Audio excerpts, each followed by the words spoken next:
Nyirishema Richard wagizwe Minisitiri wa Siporo yari asanzwe ari Visi Perezida w'ishyirahamwe ry'umukino wa Basketball mu Rwanda Ferwafa. Aje kuri uwo mwanya usimbuyeho Munyangaju Remy Musa wagiye kuri uwo mwanya mu mwaka wa 2019.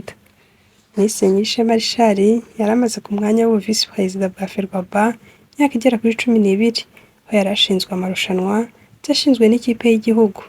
Nyirishema Richard yanabaye umuyobozi wa tekinike muri Ferwafa mbere yuko azamurwa mu ntera. Nk'uko amateka bigaragaza, ntabwo Nyirishema Richard yabaye umuyobozi gusa, ko yabaye n'umukinnyi wa basketball, yakiniye mu ikipe yahoze yitwa Generation 2000 n'ubwo itakiriho.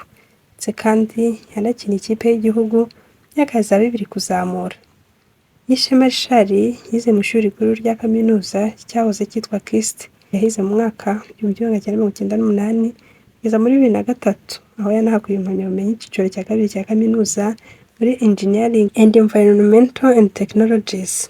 Mu mwaka wa 2008, Nyirishema Richard yabonye diplome muri Integrated Water Resource Management kuye muri Morora Institute of Technology yo mu gihugu cy'Ubuyapani. Minisitiri Nyirishema Richard kandi yakoze imyaka 8 mu mushinga wa SNV, umuryango udaharanira inyungu w'Abahorande ugamije kugeza amazi meza, ibiryo n'ingufu ku baturage. Nyirishema Richard agizwe Minisitiri wa Siporo yari Senior Water Supply Manager Isoko y'Ubuzima Project. Uyu akaba ari umushinga wa Water for People, aho yagiye kuri uwo mwanya mu mwaka wa 2021.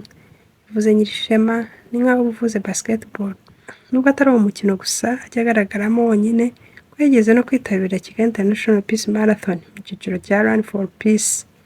Nyirishema Richard ni umugabo ukunda kuvuga amagambo make. Ababa hafi ya Ferwafa bemeza ko yari ubwonko bw'iri shyirahamwe, cyane cyane mu mishinga no mu miyoborere. Nk'abasportifu twese tumwitezeho byinshi, kuko nk'uko mubyumva si mushya muri siporo. Tumwifurije ishya n'ihirwe mu kazi gashya atangiye.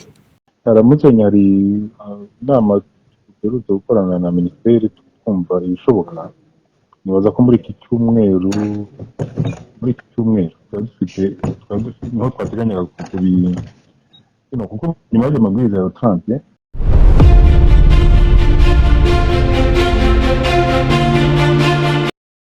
Ndagushimiye wabanye natwe muri iki kiganiro.